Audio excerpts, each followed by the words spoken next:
যদি আওয়ামী লীগ গণভোটে অংশ নেয়, নিয়ে তারা যদি না ভোট দেওয়া শুরু করে দেয়, তাহলে কি হবে? আমি বুঝি না ভাই এগুলি কেন। তাহলে আসলে জুলাই সনদের ভবিষ্যৎ কি হবে সেটিও তো একটি প্রশ্ন। জুলাই সনদের ভবিষ্যৎ কুয়াশাচ্ছন্ন, এটা খুব ভালো কিছু নেই। জুলাই সনদে লাভ হয়েছে ওই কয়েকজন লোকের, আলী রিয়াজ, মনির হায়দার, বদির আলম মজুমদার। তাদের কিভাবে লাভ হলো? বাহ, আলী রিয়াজ বাংলাদেশে ভাই, সে গত 25 বছর ধরে থাকে বিদেশে, সে বাংলাদেশের উপদেষ্টা পদমর্যাদা চাকরি করতেছে। তো তার লাভ তো আমার লাভ হয়েছে নাকি আপনার লাভ হয়েছে? লাভ তো তারই হয়েছে। সে বিদেশে ঠিক আছে, একটা বিদেশের ইউনিভার্সিটির টিচার, এখানে এসে নিয়ে মন্ত্রী হয়ে গেছে, ওই নিয়ে সে পাবলিক জ্ঞান দিচ্ছে, তো তার লাভ হয় নাই। এটা কি বলবেন? বেশ কিছুদিন ধরেই আমরা কিন্তু দেখছি যে ঐকমত্য কমিশনের বিরুদ্ধে আর্থিক দুর্নীতির এক ধরনের অভিযোগ উঠেছে, যেটি নাকচ করেছেন অধ্যাপক আলী রিয়াজ। তিনি বলেছেন এর কোনো সত্যতা নেই, তথ্যগত ভুল। এটা সত্যতা থাকতেও পারে, নাও থাকতে পারে, ভুলও হতে পারে, এটা নিয়ে আমার কোনো বক্তব্য নেই। আমার কাছে কোনো এই সংক্রান্ত কোনো অভিযোগও নাই, কোনো তথ্য প্রমাণও নাই। তবে এটা আমি বলবো যে আসলে যেমন ধরেন গণভোটের কি হবে, ভালো হবে মন্দ হবে, আমি কি বললাম, আমি গণভোটটাই চাই না, ঠিক আছে? আবার সংস্কারের অর্থনৈতিক ক্ষতি, সংস্কার করতে যে অপচয়, এটা কি হয়েছে না? আমি তো মনে করি সংস্কার কমিশনের কাজগুলি অপ্রয়োজনীয় ছিল, কিছু ভালো সংস্কার হতে পারত, কিন্তু যাদের দিয়ে সংস্কারের বিভিন্ন কমিশন করা হয়েছে এই লোকগুলি আমি যোগ্য মনে করি না। এই লোকগুলি দেশপ্রেম নিয়ে আমার আপত্তি আছে, সন্দেহ আছে। যে লোকটা আসলে দেশপ্রেমী কিনা, সে যোগ্য কি অযোগ্য, সে কোন ক্লাসে কত নাম্বার পায় সেটা আমরা জানি, তো কোনো লাভ নেই রে ভাই। একটা লোক বিদেশের নাগরিকত্ব নিছে, কেন নিছে? একদম বেসিক কথাটা বলেন। সে বাংলাদেশে জন্ম কর্ম, এখানে তার বাবা মা ভাই বোন আত্মীয় সব এখানে আছে, সে যায় না আরেক দেশের নাগরিকত্ব নেয় কেন? এই কারণে নেয় যে সে এই দেশটাকে তার বসবাসের যোগ্য মনে করে না। সে মনে করে ওইটা তার দেশ হইতে পারে, ভালো দেশ, ওটা তার বেটার অপশন। তো সে বেটার অপশনে আসছে, থাকুক, আমার তো কোনো না নাই, তার প্রতি আমার কোনো ক্ষোভ নাই, তাকে দেখলে আমি সমীহ করবো, ভালোবাসবো, সব ঠিক আছে। বাট উনি আমার দেশের নীতি নির্ধারণের কাজে কেন এই মানে ভূমিকা রাখতে আসেন? উনি তো এই দেশটাকে ভালোই বাসেন না। উনি তো ভালোবাসলে এই দেশকে ছেড়ে আরেক জায়গায় থাকতে পারেন, আমার কোনো আপত্তি নেই, থাকেন, ইনকাম করেন, ওই টাকা দেশে পাঠান, আমার কোনো আপত্তি নেই, খুব ভালো, আপনাকে আমি শ্রদ্ধা করি। কিন্তু যেই মুহূর্তে আপনি আমার দেশের নাগরিকত্ব থাকা সত্ত্বেও আরেকটা দেশের নাগরিকত্ব নিচ্ছেন, সেই মুহূর্তে আপনার দেশপ্রেম নিয়ে আমার মনে একটা সন্দেহ আছে। তো আপনি ওখানে থাকেন, আমার কোনো আপত্তি নেই, তো আপনি আমার এখানে মাতব্বরি করতে আসেন কেন? কেন আসেন? ডক্টর ইউনূস সাহেব নিয়ে আসছে, ওদেরও তো আসা উচিত, ওদের যদি আত্মসম্মান জ্ঞান থাকতো তাদের আসা উচিত না? এই যে আমরা বলতেছি ওদের তো মান সম্মান লাগা উচিত, লাগে না। কেমন লাগে জানেন? ওনারা আমাদেরকে মানুষই মনে করে না, মানুষ মনে করে তো আমাদের সঙ্গে থাকতো, থাকে না আমাদের সঙ্গে। যদি বলে যে না শেখ হাসিনা আমরা থাকতে পাই নাই, আমাদের জন্য খুব অত্যাচার ছিল, এই জন্য চলে গেছি, খুব ভালো গেছেন, এখন তো শেখ হাসিনা নাই, এখন তো ওটা ত্যাগ করে আসেন। ওটা তো ত্যাগ করে আসে না, সে গাছের দেখাবে তলাটা কুড়াবে, আয়সা ওরা আমার জ্ঞান দিবে, তার জ্ঞান তো আমি নিবই না। আমার এখানে কি তার যে জ্ঞানী লোক নাই? আছে না? আছে। তো উনি বিশাল জ্ঞানী সাচ্ছে এসে নিয়ে সংবিধানকে ওনার চেয়ে আমাদের রাজ্যকে কম বুঝে নাকি? সারাদিন সংবিধান নিয়ে আলাপ করে, এদের কাজই তো সারাদিন এই সংবিধান নিয়ে আলোচনা করা। সুপ্রিম কোর্টের উচ্চ আদালতে যত আইনজীবী আছেন, ওনাদের সমস্ত আইনের আলোচনার, তর্কের, যুক্তির সমস্ত কিছু ভিত্তিটা কি? সংবিধান। এমন কোন দিন আছে যেদিন উনি সংবিধান হাতে না নেন? আছে? এগুলি করতে করতে চুল পাকাই ফেলাইছে, আর উনি আইসে বিদেশ থেকে সংবিধান কেমন করবে। এইগুলি ভাই ডক্টর ইউনূসের এটা একটা মানে একটা খেয়াল, উনি আমাদের দেশটা নিয়ে ওনার খেয়াল খুশি মতো কাজ করতেছেন। তাও যদি এই কাজে ফল ভালো হইতো, ভালো হচ্ছে বলেন, প্রত্যেকটা জায়গায় আওলা বাঁচতে, ফলাফল কি আপনাকে আশাহত করেছে? ভয়ঙ্কর ভাবে, ভয়ঙ্কর ভাবে। ধন্যবাদ জানাচ্ছি জনাব মাসুদ কামাল। অ্যাডভোকেট আবু হেডার রাজ্জাকি, আমরা শুরু থেকেই দেখেছি গণভোটের দিনক্ষণ নিয়ে কিন্তু রাজনৈতিক অঙ্গনে এক ধরনের জটিলতা ছিল, সরকারের সিদ্ধান্তে সেই জটিলতার অবসান হলো, কিন্তু গণভোটের সূত্র এখনো কেন মিলছে না? ধন্যবাদ আপনাকে আর আমার বন্ধুবর বিজ্ঞ আলোচক, এ সময়ের একজন আলোচিত টক শো আর দেশ টিভির দর্শক শ্রোতা। না, কথা যদি আপনি যৌক্তিকভাবে বলেন, যেমন ধরেন গণভোট সংবিধানে নাই, ভালো কথা। তারপরে সবচেয়ে বড় কথা কি জানেন? আপনি গণভোট বলেন, সংবিধান বলেন, এগুলা কিছুই না। উইল অব দ্য পিপল, জনগণের ইচ্ছাটা, জনগণের ইচ্ছার যে প্রতিফলন হয় সেটাকে লিখিত আকারে প্রকাশ করাটাই সংবিধান। আবার যদি গণভোটে যান, যে যাই বলুক, গণভোট ইটসেলফ সংবিধান হয়ে যায়। গণভোটে যখন যেমন আমাদের প্রয়াত জিয়াউর রহমান সাহেব, উনি তো গণভোট করে রাষ্ট্রপতি ছিলেন। তার মানে কি জনগণের যে ইচ্ছা তাকে মেনেছে, সেটার উপরে আর কোনো কথা চলে। তাহলে রাজনৈতিক বিশ্লেষকরা কেন বলেন অ্যাডভোকেট আবু হেনা রাজ্জাকি যে আমাদের বিগত সময়ের গণভোটের অভিজ্ঞতা খুব একটা সুখকর নয়? সেটাই বলছি, এবারের যে গণভোট তার সাথে রিলেটেড হইল জুলাই সনদের আইনি ভিত্তি। জুলাইয়ের আন্দোলনের দাবিদার সবাই, জুলাইতে সবাই আহত নিহত অনেক কিছু হয়েছেন, এবং জুলাই আন্দোলন 12 বছরের আন্দোলন, টার্নিং পয়েন্ট হয়েছে আইসা ধরেন জুলাই আগস্টে। তাহলে লম্বা একটা আন্দোলন, এটা সবাই একমত। তারপরে যখন জুলাই সনদের আইনি ভিত্তি নিয়ে প্রশ্ন আসে, তখন বিষয়টা আমার কাছে ভালো লাগে না। মানে যেটা কমন আমরা সবাই করছি বলতেছি, তো সেটার আইনি ভিত্তি দিতে দ্বিধাটা কোথায়? 1 নম্বর। 2 নম্বর, এটার আইনি ভিত্তি যদি হয় তাতে দেশ এবং দেশের জনগণের কি ক্ষতি হবে? আমি নিশ্চিত করে চ্যালেঞ্জ ছুড়ে দিচ্ছি, কোনো ক্ষতি হবে না রাষ্ট্রের এবং রাষ্ট্রের জনগণের। রাষ্ট্র এবং জনগণের উপকার হতে পারে, কারণ একটা পরিবর্তন। কিন্তু করলাম আমরা মনে করি রাষ্ট্র এবং রাষ্ট্রের জনগণের ক্ষতিটা কি হবে এতে? তাহলে রাজনৈতিক দলগুলো কেন আপত্তি তুলছে? সংস্কার কমিশন, বিশেষ করে ঐকমত্য কমিশন কোনো কিছু চাপিয়ে দিচ্ছে। রাজনৈতিক দলগুলোর আপত্তি যদি আনেন, একজন এনজিও সরকার যাকে বলা হয়, যার কোনো রাজনৈতিক অভিজ্ঞতা নাই, বিদেশ থেকে লোক আইনে বসাইছে, ফ্রম ডে 1 বসলেন কেন? 7-8 মাস পার করলেন, এটা তো রাষ্ট্র, তামাশা নয়। এই 7-8 মাস ব্যয় করলেন কেন? ডাকলেই যাচ্ছেন, আবার বিদেশ থেকে আসছেন। সম্প্রতি কেউ বলছে, মানুষরা বললে কি আমি সরকারের দালালি, আমি লজিক দিচ্ছি। ইউনূস সাহেবের কোনো অস্তিত্ব নাই রাজনৈতিকভাবে, তাহলে বিদেশ থেকে আসছে, সে যখন ডাকছে আমি বসবো কেন? Get lost. রাজনৈতিক দলগুলো যদি এরকম একটা ক্রাইসিস টাইমে নিজেরা একত্রিত হয়ে একটা সিদ্ধান্ত নিতে পারতো, ইয়েস আমরা এইভাবে সেখানেও প্রশ্ন আসে, রাজনৈতিক দলগুলোর আসলে নাকচ করার কোনো সম্ভাবনা ছিল কি, বা তাদের কাছে কোনো অপশন ছিল কি? কারণ নাকচ করলে তো এই তকমা লেগে যাওয়ার সম্ভাবনা ছিল যে তারা সংস্কার বিরোধী। কিসের সংস্কার বিরোধী? কি আসা যায়? এখন যদি গণভোটের পর গণভোটের ফলাফল, আমি বলছি গণভোটের ফলাফল মানেই সংবিধান, অথচ বলা হচ্ছে কি পার্লামেন্ট ইলেকশন হওয়ার পর গণভোটে যাই হোক সেটা পার্লামেন্ট এটার বৈধতা দিবে, তারা করবে। তাহলে গণভোটের রেজাল্টের কি অর্থ আছে? আপনি সবই তো বলতেছেন, আমার টাইমটা গেল কেন? আপনি কি লক্ষ্য করে দেখছেন 5ই আগস্ট আমরা যেখানে দাঁড়ানো ছিলাম ঠিক সেই জায়গাটায় আছি? এখন পর্যন্ত সংবিধানের পরিবর্তন হয় নাই, গণভোট নাই সংবিধানে, ফাইন, পরিবর্তন হলো না, এর দায়ভার কার? না আমি বলতেছি গণভোট যে নাই সংবিধানে, সব দল যখন মেনে নিছে, সেখান থেকে আর কোনো পিছনের সুযোগই তো নাই। আপনি মেনে নিয়ে ফিরতে পারবেন না তো। তাহলে এই প্রশ্নগুলো কেন সামনে আসছে? এই প্রশ্নগুলো সামনে আনতেছে। আপনি বলেন না আমরা যখন জনগণ মেনে নিছে, তখন আপনি জনগণ মেনে নিলে আর তো কোনো ওয়ে নাই। আবার সংবিধানের নির্বাচন কি ফেব্রুয়ারি 26-এ আসে? 2026-এর ফেব্রুয়ারি মাসে নির্বাচন কি ওই সংবিধান পারমিট করে? আবার গণভোট এবং নির্বাচন এটা কি সংবিধান বলতেছে একসাথে করতে? তাহলে কিসের উপরে আছি আমরা? কিন্তু জনগণ মেনে নিয়েছে, নিশ্চয়তা কে দিচ্ছে? জনগণের সংশ্লিষ্টতা কোথায় পুরো প্রক্রিয়ায়? ওমা, সে তো আরেক প্রশ্ন, যে রাজনৈতিক দলগুলো গেল ওখানে, তারাই তো জনগণের রিপ্রেজেন্ট করে। এই বিতর্ক তো বহু করছি আমি। দলবিহীন যে জনগণ তারা 40% আছে, তাদের কোনো প্রতিনিধিই নাই। যারা দলের সাথে সম্পৃক্ত না বাংলাদেশে, তাদের পরিমাণ 35 থেকে 40%। তাদের লোকগুলো কোথায়? বিজনেস ম্যাগনেটরা কোথায়? আপনি মনে করেন কর্পোরেট, বড় বড় কর্পোরেট যারা বিজনেস প্রতিনিধি, তারাও তো দেশে একটা স্টেক হোল্ডার। কোথায় তারা? মিডিয়ার লোকেরা স্টেক হোল্ডার। পেশাজীবী কমিউনিটি যদি আনেন, লয়ার বলেন, ইঞ্জিনিয়ার, বুয়েট, ডাক্তার আনেন, সবাই তো রিপ্রেজেন্ট করে। আপনি কয়টা লোক?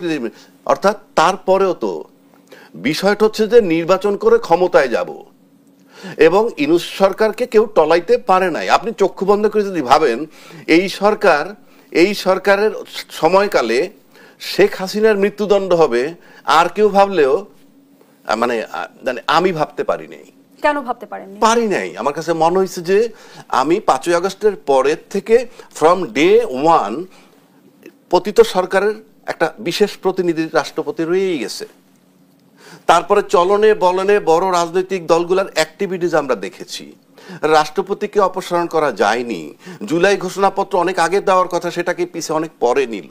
এই সব কিছু যদি আমরা মিলাই, তাহলে তো ওইভাবে যদি আপনি চিন্তা করেন, তাহলে অনেক কিছুর প্রশ্ন উত্তর এসে যায়। সে কারণে আমি বলছি, এইবার আসেন জুলাই সনদের আইনি ভিত্তি দিলে দেশ জনগণের, আমি আবার চ্যালেঞ্জ ছুড়ে দিচ্ছি, রাষ্ট্র এবং রাষ্ট্রের জনগণের কোনো ক্ষতি হবে না, বরং ওইটার ভিতরে যে সংস্কারগুলো আছে উপকারী হবে। তার রাষ্ট্র এবং রাষ্ট্রের জনগণের জন্য যেটা উপকারী সেটা যখন মানে না, সেটা নিয়ে যখন বিতর্ক করে, তখন রাজনীতিবিদরা শুধুই তাদের দলের স্বার্থ ছাড়া আর কি দেখতেছে এখানে? আমাকে বুঝাইতে হবে। যদি কেউ চ্যালেঞ্জ করে বুঝাইতে পারে যে এই গণভোট হা হইলে রাষ্ট্র এবং রাষ্ট্রের জনগণের ক্ষতি হবে, চ্যালেঞ্জ। আমরা খালি একটাই, একদিনে হবে তো আগে পরে এইসব বিতর্ক। কোন রাজনৈতিক দল কি বলতে পারছে বুকে টোকা দিয়ে যে গণভোট হইলে রাষ্ট্র এবং রাষ্ট্রের জনগণের এই ক্ষতি হবে? চ্যালেঞ্জ এখনো বলুক। কিন্তু এটা রাষ্ট্র এবং জনগণের জন্য মঙ্গলজনক। রায় যদি না আসে তখন কি হবে? এইবার আসেন, সে তো আরেকটা প্রশ্নে গেলেন। আপনি বলেন আমাকে 7-8 মাস ব্যয় করলো, তারপরে 7 দিন সময় দিল, এরপরে আবার তারাই ভার দিল সরকারের সিদ্ধান্ত দেওয়ার। তো সরকার সিদ্ধান্ত দিছে যে গণভোট এবং নির্বাচন একদিনে। এখন আপনি কি প্রশ্নটা আমারে করলেন গণভোট না পাশ করে? কারণ দুটি অপশন তো জনগণের সামনে থাকছে। আমি বলছি তো, জনগণ না পাশ করলে কি হবে সেটার উত্তর আমি দিতে পারবো না। বাট আমি আপনাকে বলি, আমি যে কথাটা শুরুতে বলছি, আমরা যখন সবাই জুলাই চেতনার পক্ষে, তাহলে মাসুদ ভাই আর আমি নির্বাচন করতেছি, উনি 60টা ভোট পাইলো, আমি 40টা ভোট পাইলাম, বা উনি 70টা পাইলো, আমি 30টা পাইলাম। একই সময় তো গণভোট হচ্ছে। তুই গণভোটের বেলায় দেখলাম 30টা ভোট, তো উনি যে 70টা ভোট পাই পাশ করে গেলেন, ওনার ভোটাররা তো এখানেও ভোট দেওয়ার কথা। আমি কি বুঝাইতে পারছি? তাহলে আপনি যদি, যিনি ক্ষমতায় যাবেন, যারা ক্ষমতায়, জামাত যাক, বিএনপি যাক, রাজ্জাকি যাক, মাসুদ কামাল যাক, সে তো বেশি ভোট পেয়েই যাবে। আর জুলাই চেতনা যদি সবাই ধারণ করে, তাহলে ভোটে যিনি জয়লাভ করেন তার সাথে সাথে গণভোটও জয়লাভ করতে হবে। না হওয়ার তো কোনো সুযোগ নাই। কিন্তু যদি না হয়, তার বিকল্প কোনো ব্যবস্থা সরকার রেখেছে কিনা? আমি প্রশ্নটি রাখছি আপনার কাছে, বিস্তারিত শুনবো বিরতি থেকে ফিরে এসে। দর্শক, দেশ সাম্প্রতিকের এই পর্যায়ে একটা বিরতি নিচ্ছে। আবার আমন্ত্রণ, দেখছেন দেশ সাম্প্রতিক। আমরা আবারও ফিরছি আলোচনায়। অ্যাডভোকেট আবু হেডার রাজ্জাকি, যে প্রশ্নটি রেখে বিরতিতে গিয়েছিলাম, গণভোটের রায় যদি না হয় তাহলে বিকল্প কি ব্যবস্থা থাকছে? না না, বিকল্প কি থাকবে? গণভোট যদি না ইয়ে হয়, মানে না হয়ে যায়, তাহলে সে বাদ হয়েই গেল। তার মানে কি? গণভোট না হওয়ার মানে হলো আপনি জাস্ট 5ই আগস্টের জায়গায় আছেন, সেখানে আপনি কনফার্ম থাকলেন, কারণ কোনো সংস্কার তো হয় নাই, কোনো ঐক্যমত্য তো হয় নাই, আপনি একটা নির্বাচন গেলেন। তাহলে এতদিনের প্রচেষ্টা কি ব্যর্থ হলো? আপনি যাচ্ছেনই তো জোড়াতালে নির্বাচন করতে। আপনি যাচ্ছেন একটা জোড়াতালের নির্বাচন করতে। আপনি কিসের নির্বাচন করতে? কি আইনে, কোন আইনে? জোড়াতালের নির্বাচন বলতে কি বোঝাতে? জোড়াতালের নির্বাচন মানে, আপনি এই কথা কতবার বলবো, আপনি সংসদ ভেঙে যাওয়ার পর 90 দিনের মধ্যে নির্বাচন হওয়ার কথা, তারপরে বলছে যদি কোনো কারণে না হয় তাহলে 180 দিনের মধ্যে হতে হবে, আরো 90 দিন। তারপরে কি বলা আছে, আপনার যখন মন চায় তখন। আপনি যে ফেব্রুয়ারি 26-এর নির্বাচনটা আমরা দিলাম, কোন আইনে, কোন সংবিধানে? ওই সংবিধানটা নাই। এটা ক্লিয়ার করার জন্য আপনি যদি দুইটা একসাথে আনেন, যে সংসদ নির্বাচন এবং গণভোট একসাথে, এটা আছে আমার সংবিধানে? পিছের যে সংবিধানটা বলে ওইটা নাই তো। কিছুক্ষণ আগে আপনি বলছিলেন পিপলস উইলের কথা, সেটা তো ওই সংবিধান নাই, পিপলস উইল। তো পিপলস উইলে যদি আপনি গণভোট না হয়, তাহলে আপনি নির্বাচনটা করলেন কোন আইনে? আপনার গণভোট যদি হা হয়ে যায়, তাহলে তো আপনার কিছু রক্ষা, যে হা হইছে, আপনি একটা আইনি ভিত্তি পাইলেন। আমি লিখে দিচ্ছি কথাটা, আমি বললাম তো, শেখ হাসিনা যে সংবিধানটা লিখছে, আপনি যেখানে দাঁড়া করাইছে, আপনি খুঁজে দেখেন, এর ভিতরে ঢুকে দেখেন, ওই যে 2/3 মেজরিটি এইটা করতে পারবে, সেইটা করতে, নো, কিছুই করতে পারবে না। এই সংবিধানে কোনো পরিবর্তন করতে পারবে না। ওটাকে আবার 7-এর ক খ দিয়ে ড্যামেজ করে দিছে। এটা তর্ক করে তো লাভ নাই, এটা ওইটা ঘাটতে হবে। এই কারণেই কি এখন আমরা চাচ্ছি কি, ইনফ্যাক্ট আমি বলি আপনাকে, ফর গডস সে, জনগণ এখানে কোনো ফ্যাক্টর না। আমি আবারও বলছি, জনগণ, রাষ্ট্র কোনো ফ্যাক্টর না, ক্ষমতায় যেতে হবে, পরিষ্কার। সুতরাং আপনি গোজামিল দিয়ে ক্ষমতায় চলে গেলেন, ব্যাস হয়ে গেল। ক্ষমতায় যাওয়ার পর কি হবে? এই যে ইউনূস সাহেব রয়েছে বলে যে তার কোনো সংবিধান নাই, তো সংবিধান তো সে যা করতে তাই সংবিধান হচ্ছে না। এই যে ডাকলাম ঐক্যমত্যে আসেন, সংস্কার কমিশনে বসেন, কি কেউ না করতে পারছে? যেই আলী রিয়াজ নীতি এত বিতর্ক, সেই আলী রিয়াজ কিন্তু চলে গেল। এই আপনার টক শোতে, আমি নাম বললাম না, একজনে বলছে 83 কোটি টাকা মেরে চলে গেছে, আর একজন টক শোতে আমার সাথে এক অনুষ্ঠানে বলছে লাথি মেরে তারা বের করে দেয় না কেন, এই ধরনের কথাও বলছে। সেই ভদ্রলোক কিন্তু আবার ফেরত আসছে এবং প্রধান উপদেষ্টার মর্যাদায় উনি এখন কি বিশেষ সহকারী, না প্রধান উপদেষ্টার বিশেষ সহকারী। কোথায় সেই লোকগুলা? নামুক না কালকে মাঠে, কেন নামে না কেন? এই যে 83 কোটি টাকা মেরে গেল, যাকে আপনারা বের করে দিতে চাইলেন, আবার তাকে অ্যাপয়েন্টমেন্ট দিল, কি ব্যাপারটা কি? কারণ আপনি মেনে নিতেন শুধু একটা কারণে, নির্বাচন হতে হবে, সংসদে যাব, ক্ষমতায় যাব, নির্বাচন হতে হবে, সংসদে যাব, ক্ষমতায় যাব। আপনি জিনিসটা পরিষ্কার হইতে হবে। তাহলে ক্ষমতার বলয় কি জুলাই সনদের যে প্রস্তাবগুলো আছে সেগুলো খুলনলচে পাল্টে যেতে পারে? আপনি সব গুল্লি মারেন, এগুলি কিচ্ছু হবে না এগুলা। এই জন্য নির্বাচন আর গণভোট যদি একই দিনে হয়, আপনি মিলিয়ে দেখেন কথাটা। চ্যালেঞ্জিং বলছে কে? সিইসি। সে তো তামাশা করতে বসে নাই। উনি যখন চ্যালেঞ্জিং বলতেছে, চ্যালেঞ্জিং মানে কি? সোজা বাংলা যদি বলেন, সম্ভব নয়। এইটাকে শুদ্ধ ভাষায় ঘুরে ফিরে সম্ভব নয় কথাটা বলছে, এটা আপনাকে মানতে হবে। চ্যালেঞ্জিং মানে কি? চ্যালেঞ্জিং মানেই তো চ্যালেঞ্জ, রিস্ক আছে। আচ্ছা, সেটা কেন বলছে? আপনি তাকান প্রশাসনের দিক। একটা সার্ভিং ডিআইজি আজকে থেকে 20-22 দিন আগে পালায়ে গেছে। 1 মাস 10 দিন আগে একজন সার্ভিং জেনারেল পালায়ে গেছে। এটার আপনি বলেন তো, এটা কি কোনোভাবে গ্রহণযোগ্য কিনা?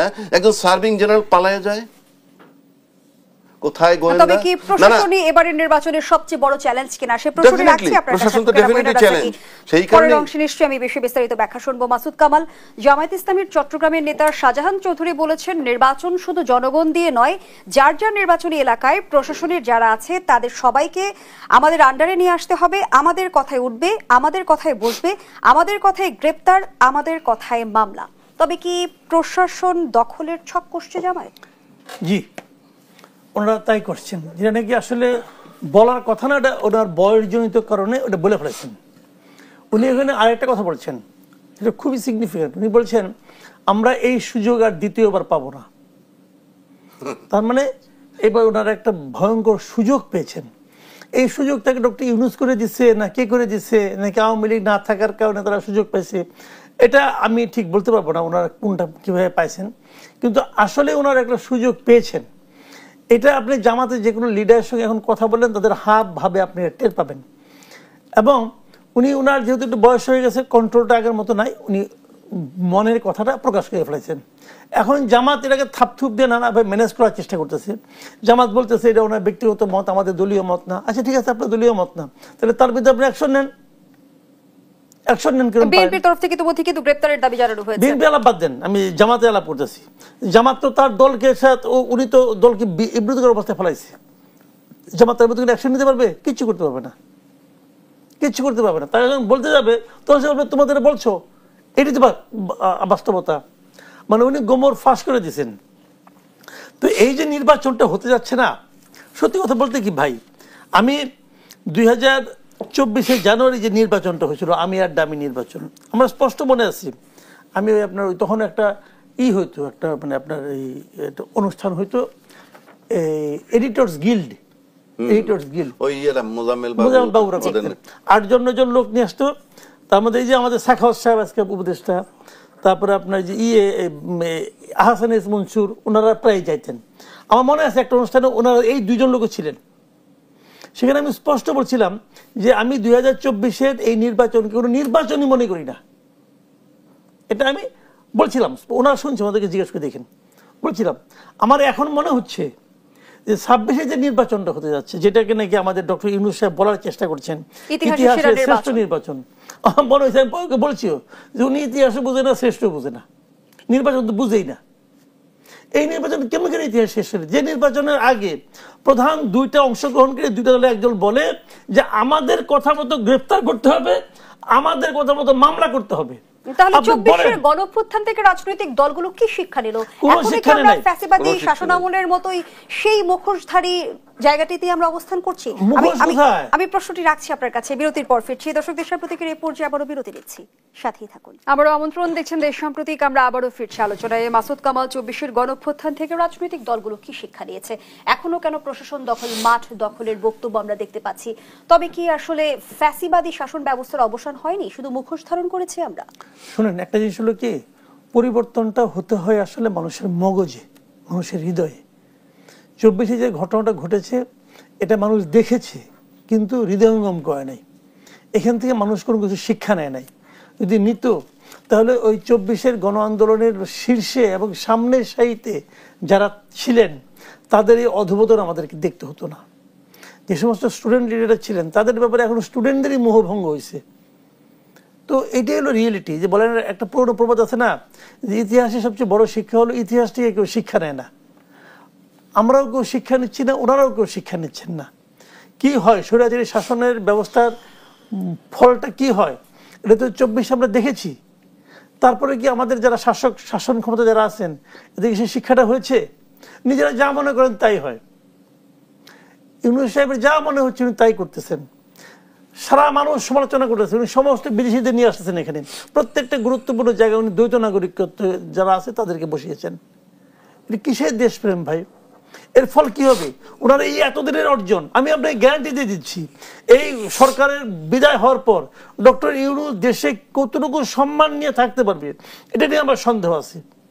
ওনার এতদিনের যে অর্জন, সে অর্জন কোথায় চলে যাবে দেখেন।